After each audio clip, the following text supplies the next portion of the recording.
I pledge allegiance to the flag of the United States of America and to the republic for which it stands, one nation, under God, indivisible, with liberty and justice for all.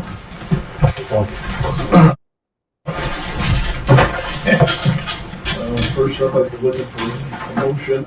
This one's minutes. So, have a first and second. Any discussion? All in favor? Anybody opposed? Okay, thank you. Resolution we have the resolution authorizing the budget budgetary modification of the contract office. When the treasurer is authorized to transfer $149,000 from internal APR A 8268805 into county clerk register revenue line A1410 440890 ARAP. And this is to visual 76 D index books and page 661.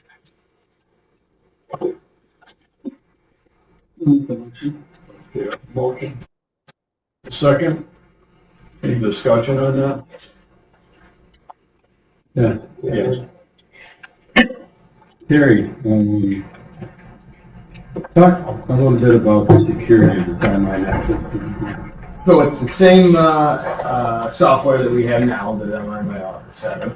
We have a backup server that's located off-site, actually in Syracuse, with that company as well. But here, I refuse to go to the cloud because I don't trust the cloud yet. So, and the website itself is fully secured, backed up. There has been a little bit of issue with security in the clerk's world, particularly down on Long Island. My software company has tested a million ways to Sunday to try to get into it, and they continually do their testing and upgrading. As far as security is concerned, I can only go off their word, and their word is what they have given me on that it is the most secure as it can be.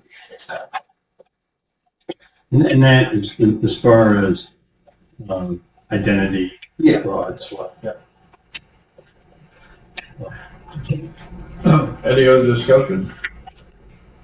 All in favor? Aye. Thank you. Next up is resolution authorizing the creation and funding of a capital project for the purpose of advancing Phoenix Super wastewater treatment project. This is a resolution 393 of 2023 is updated for the municipal agreement between the Village of Phoenix, Town of Schuylkill, and the County of Schuylkill. And transfers requested and $1 million. I'll move that. Okay. And the first and the second. So Dave, I'll let you speak to it, but I'm assuming Phoenix is ready to move ahead with the funding that they've got to couple with this. So yeah, to start with, this money was authorized a couple of years ago in the form of an intermunicipal agreement between the town of Schuylkill, the Village of Phoenix, the IDA, and the county. And it just was never put into a capital project and moved from a specific source into the capital project. So the authorization for the money has existed. It just wasn't put into a project at the time because we were still getting grants for the entire project, which is around $11 million. And we didn't want to tie up our money into a capital project until we were ready to start to go forward. And right now, we have one application that's due to the Environmental Facilities Corporation that, if funded, and I have some confidence this year because I've been working with them for 2 years to fix all the minor concerns that they've had with the project. There's a small gap in the funding right now, about $150,000. I think the village and the IDA are going to split that, and we'll have it fully funded and be ready to go out to bid for engineering and construction work, or construction design. Thank you. Any other discussion? All in favor? Aye. Anybody opposed? Thank you. Next up is a resolution appointing member to the County Board of Ethics. That's a 3-year term. For Kevin Gardner, term to expire in February 20th, or February of 27. I'd make a motion to approve this for the full legislature. First Second. and second. Discussion? All in favor? Aye. Thank you. Thank you, everyone.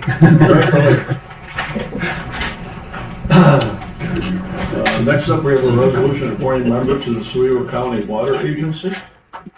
We have Dave Turner of Strategic Initiatives, Tim Saw, Community Development, Joe Chevroletti of Soil and Water, Mary Ellen Chesborough of Strupel, Frank Tabano of Constantia, Nick Capoza of West Monroe, James Weather of Hastings, and Dan Gurney of the Oswego Town.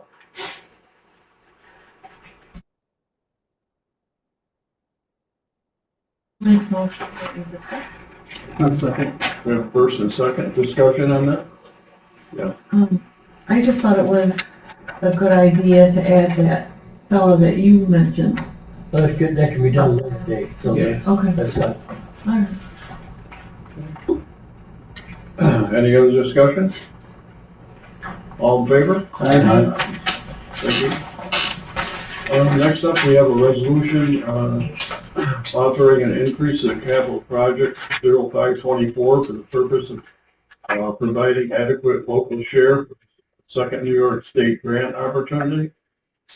And this is for broadband, 84 to 2024, $2 million. Dave? Sure. So if you recall, recently there was $2 million authorized towards broadband. And that was to demonstrate in the first grant that we applied for last month, that the county was prepared to have some skin in the game. There wasn't a local match required for that particular grant. So in the application, it doesn't say that we're going to give $2 million at the same time as we expend their funds. We're not obligated to do that, but they wanted to see that we were committed to do something. So that program only had less than $300 million in it, and you could apply for up to $30 million. So we're pretty sure that if we're funded, we won't get the $30 million we asked for. There's just not enough for them to do that for everybody in the state. So now we're applying, or starting to apply for another grant that's called a partnership grant. And presumably, once we work out the details, we'll be partnering with Empire Access, the same company that you authorized us to work with last month. This grant does require 25% match. So we're going to apply for $20 million in this grant application, which is why we've asked for an extra 2, because we need 25% of the 20 to be able to make that a competitive application. We don't know. There's more money. There's a lot more money in this grant program. You can apply for up to $50 million. We think we need somewhere over 30 to do what's required for these current funding sources. And currently, they're willing to fund you if you address people who are not served or underserved. And based on the inventory we have from that, we expect it's going to be in the $30 million range. There's subsequent grants that will be coming up, both one state and one federal. And so we'll continue to seek those funds until we get enough to complete the project. Looking for a motion. Second. Have a first and second. Any other discussion on that?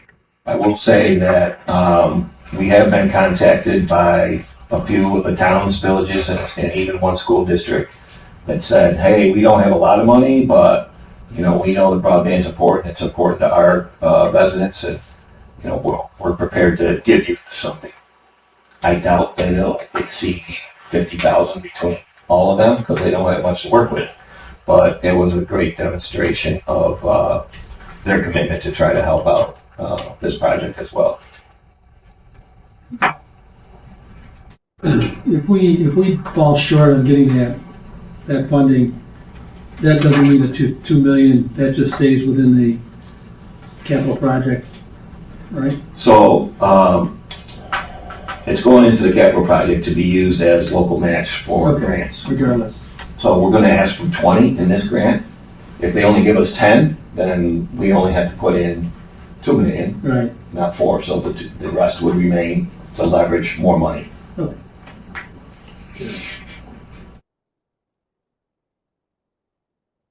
All in favor? Anybody opposed? Okay, thank you. Thank you. Next we'll go to county clerk.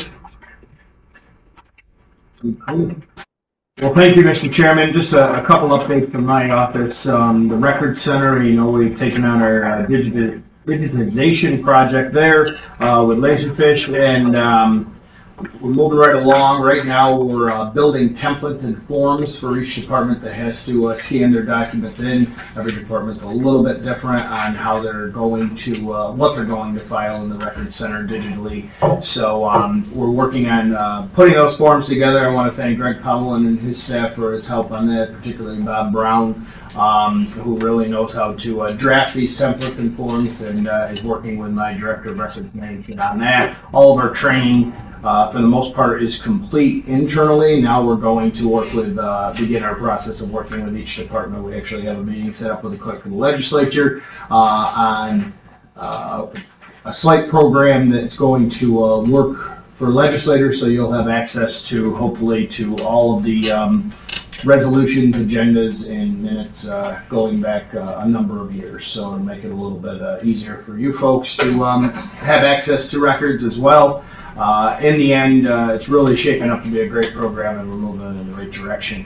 I just want to update you on a few numbers, just so you're not, you know, blindsided at some point in here. County Clerk's Office, year to date, both for this year and last year, we are, I'd say you're holding your own. We're down slightly, but of course mortgages are being filed like they were because of interest rates, etc.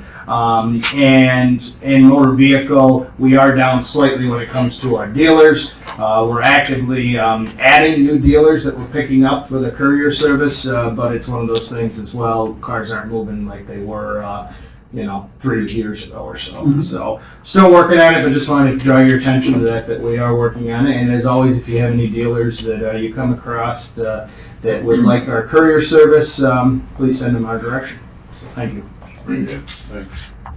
Any other questions? Overly concerned with your revenue projection? At this point in time, no. It always, this time of year, when it would start picking up. So first couple months of the year is always a little rough, especially for, you know, land transactions and things of that nature. So on the clerk side, I'm not concerned at all. When it comes to DMV, it's going to be an interesting year, and the reason I say that is because we have our new retention fee passed down from the state. So remember, we went from 12.75 on some transactions with $1 million threshold we had to make for online to 10.75% across the board. So right now we're seeing more online revenue than we have in previous years. We used to not see online revenue start until April 1st. So we started online revenue starting in January. So you know, it's going to be a mixed bag, but from the projections the state gave me, I was very conservative what I put in my budget. They really wanted to up me probably an additional $175,000, I think it was, from what I submitted for it, but I tended to keep my revenue on the conservative side just because I didn't trust the figures when I did my own math. So we'll see what happens in the end, but I think if we do have a slight decrease in revenue on the motor vehicle side, the clerk's office should make up for it. Okay, thank you. All right. Dave, on strategic initiative. Sure, thanks, Mr. Chairman. In addition to the two infrastructure projects that we just discussed, we're working with all of our ARPA awardees to make sure that they can complete their projects by 2026. If they can't, then we'll have to take other measures to recapture some of those funds that they don't think that are going to be able to spend. Because we have until December 31st of this year to fully obligate all of our money. So I've been working with Phil on how we do that. This Feds recently gave us some flexibility in the rules with respect to the term obligation. They had some pretty stringent requirements previously, and they loosened some of that up. So before, you couldn't obligate money simply by putting it into a budget and saying, I'm going to spend it on this next year. They now will allow us to do that with regard to personnel that we're funding partially with our ARPA dollars. And they'll consider, we just have to give them a budget and say, this title and this person will be paid this amount of money with ARPA funds through the end of 2026. And they'll consider that an obligation. They also have given us the flexibility if something happens and that position changes and we're not going to expend that amount of money that we budgeted for that position, we can reallocate it someplace else on an eligible ARPA activity. So that was a significant change for counties, and hats off to our partners at NACO for making that happen. It was a real problem for counties around the country.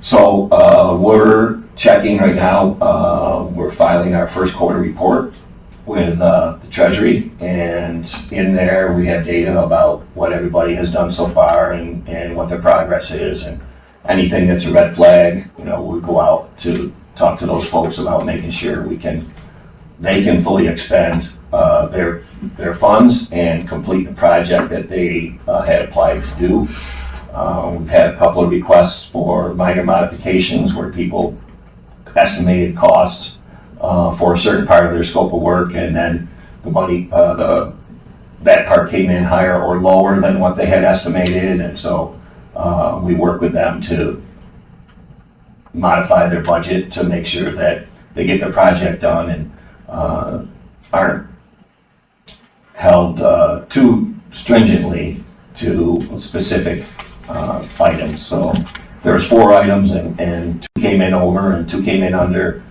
We work with them to make sure that the scope gets done and money gets spent. For those that don't think they can, then we have a very short period of time to work with them to recapture and allocate that money someplace else. So it'll be a pretty busy year making sure that we get to use all of our money the way that we intended to. So if you get money back, how long a time will you have to allocate that? So if we talk to one of our awardees and they say, well, this is going to come in 10,000 under what we had budgeted, then we'll modify their budget, sign a new agreement, work with the county attorney to modify that, and then we'll add that to what we have left, and you'll be hearing from us as we go forward about what we think remains internally and externally, and we'll be making decisions about how to spend that between now and December 31st. Sure. Okay. Thank you. Do you have a range of discretion that you're using if they want more money that you're approving before you go back to the legislature? We have not offered that option to anybody yet. So this is why we asked you in the beginning to do all the homework that we gave you before we took it to the legislature and decided that this was a good project, and Yeah, no, we're willing to take some back, but I made it fairly clear that I don't believe the legislature is prepared to allocate any more. Yeah, any additional funds to a recipient would have to be approved by the legislature.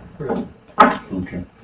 And do you foresee the possibility of looking at applications that didn't make it because of lack of funds first time around, that there may be a possibility of addressing some of those?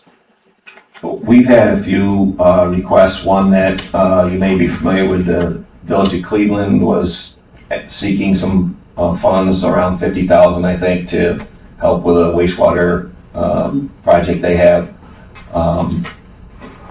There's been a couple other people who weren't funded previously that said, hey, is anything going to happen with my application? And I said, as far as I know, the legislature has not decided to disperse any of what's left at this time. That's totally up to you guys. It's not my decision, right? As we get closer and we can give you some harder numbers about what remains, you know, that's up to you to decide how you want to spend it. Okay, well, our window's the end of this year Yep. to allocate, so should we look for a potential budget, let's say, 1st of July? So a couple things need to come together before we can give you like pretty hard numbers. One, I'm gonna probably leave sometime in about 45 Fridays, give or take. So as you know, and my position is funded with the external and administrative budget in ARPA. What you guys decide to do with the Office of Strategic Initiatives and whether or not you're going to put somebody else in to help Kyle close out the projects, that's a number I need to know. Quite frankly, I think when the reason that I picked the time that I did is I believe that Kyle will be fully prepared to do the audits and the closeouts. After that, I'll stay long enough to walk through the final 2024 budget and fourth quarter of 2024.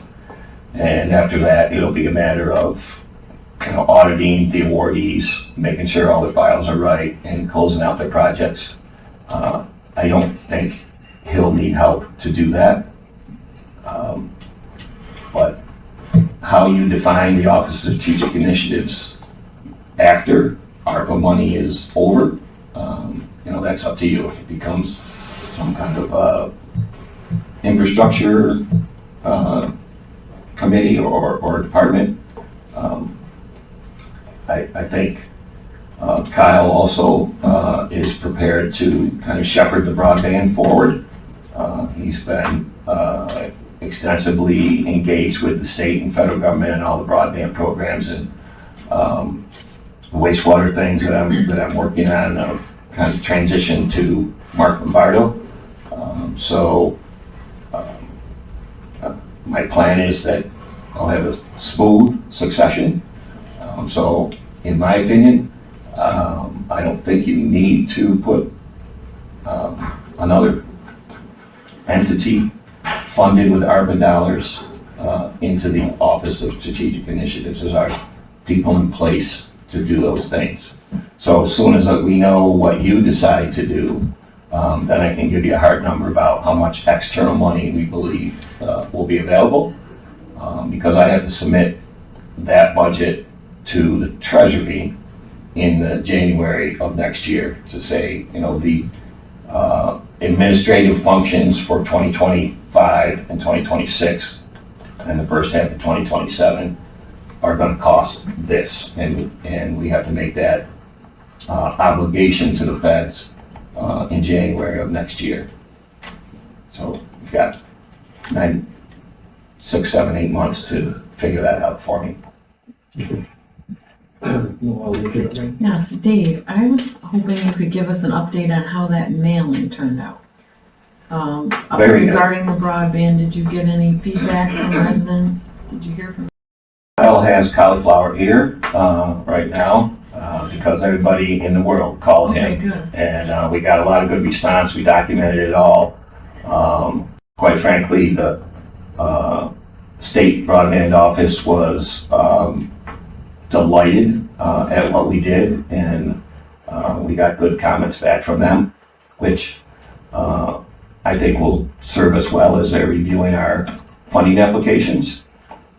We also worked with them on some legislative issues in Albany that could have been detrimental to the broadband funding programs.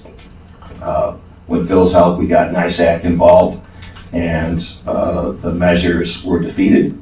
That they had largely were placed by the large monopolies into the budget bill, and they were removed prior to its passage. So the broadband office was very appreciative for those efforts. So I think that will serve us well also. But yeah, no, we got responses from all kinds of people, even people who didn't receive the card but heard about it, called, or they saw the notices in the paper, called and said what their concerns were, and largely they were complaints about the existing providers, the lack of not having choice, some stories about, you know, my neighbor at that end of the road has internet at the other end of the road, but they won't come to my house because it's 2 miles from the closest other house unless I give them $50,000. And I did, where am I going to get $50,000 to bring internet to my house, right? So those were the kind of calls that we got, and kept a good record of them as Well, specifically, I was wondering, like, did the No call? one from Hannibal called. Okay, did they match up? Did it match up with the mapping? What the people were telling you? If they were underserved, were they underserved on the map? If they were not served, were they not served on the map? Like, Yes, yes. Okay. And actually, through that process and the last grant application and some additional surveying, we identified some additional addresses that were eligible. Okay.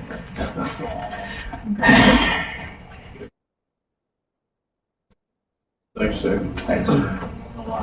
Next up, we have the Public Defender's Office.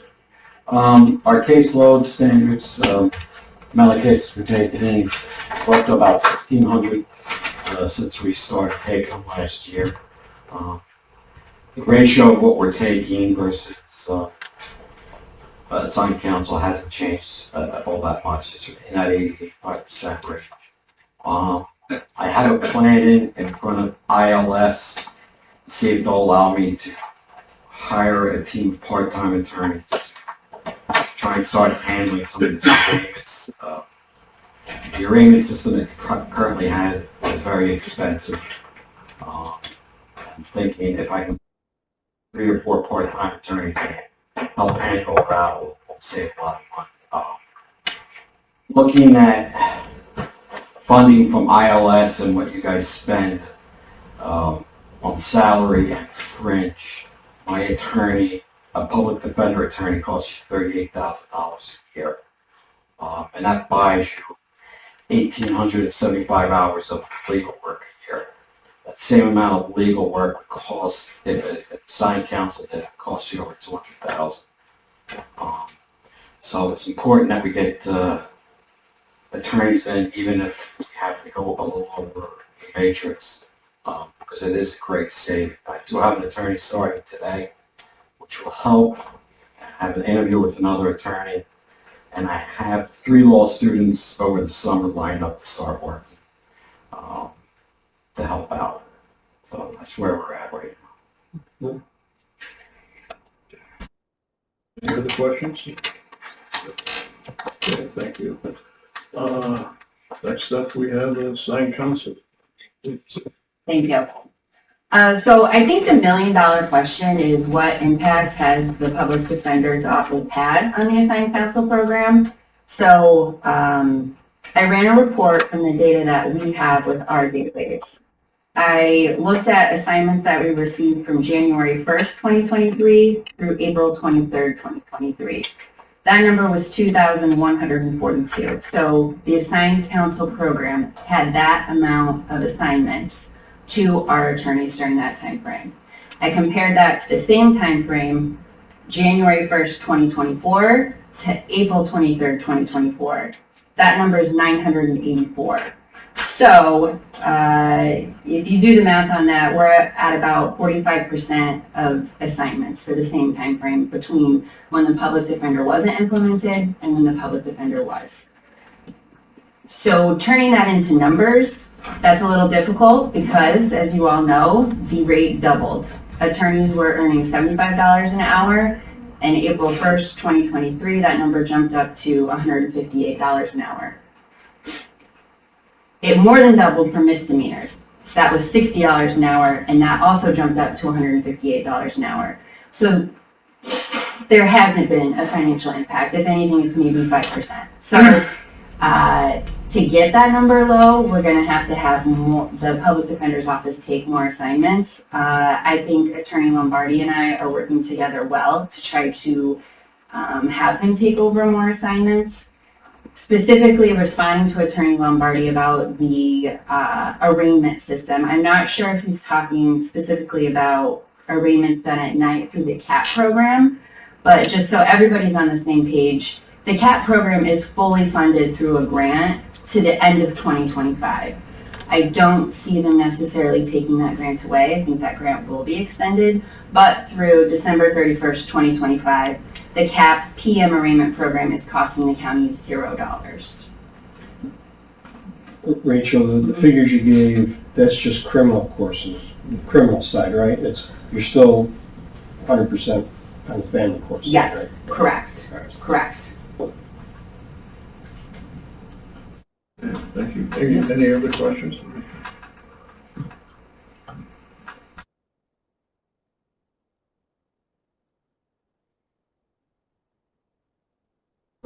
Kevin, do you have any? Yeah, I'll speak on, so a foreclosure bill was passed in the governor's budget.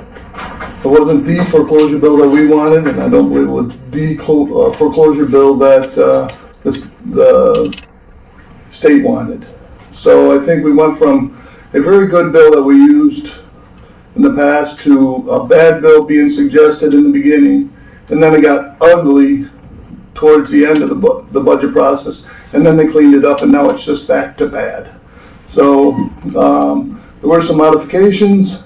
We're still at about a 20,000 foot view. I will not put Rich on the spot. We're still trying to decipher really what the requirements.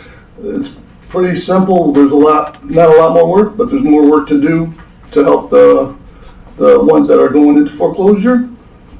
And we'll get back to the committee as far as what that process is. The new process is going to be going forward. Hopefully, all the counties will be doing the same process. And we have a finance school this week, so the discussion will probably be mainly about the foreclosure process. Along that note, we always have dealt with land banks, giving properties to the land bank, as well as the city of Oswego.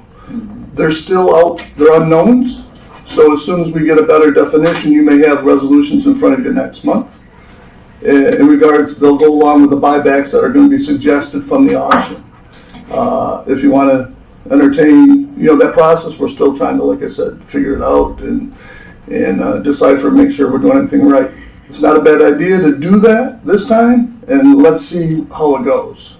Try to churn it out through the process and see how the land bank fits in, or how we donate properties, charity or whatever that was. So that like I said, it could have been a lot worse. We're still going to lose money. There is no doubt. It will not be a money maker like it was in the past. So, but we'll be prepared to do what we can on that. The auction, as you know, the signs went up. Right. And the great news is we had less people putting signs that were in their yard on other people's property this year than ever. it's been incredible, and the phone calls have actually been very tampered down too. So, we will, like I said, I will have a buyback proposal resolution for you next month for the properties to allow buybacks. If there's any questions, anybody calls you, please send them to our department. Do not answer them, because that's what happens is somewhere the rumor got out that there was a sign in so-and-so's yard, and then everybody blows up, and then, so just let us handle the arguing and the fighting and all that. We're well prepared for that.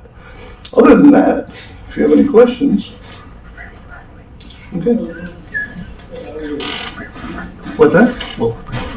We are prepared for arguing. Very good at that. Any other questions? All right, thank you. I guess that concludes our meeting. Kim, did you want to address the board, Kim? Well, I just came today if there were any questions about properties that the land bank might be requesting. Good news is, I guess we're a little early. I know the city of Oswego also has, I think, 3 lots and a property that they wish to buy back. They expressed that at the end of the week, but just here to answer any questions that came up in general. Land bank is doing well. There's a lot of funding for land banks and the work that we do in the state budget, so we're prepared to go.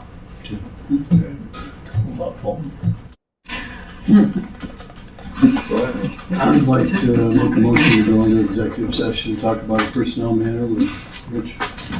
With us. Okay, we have a first. Second.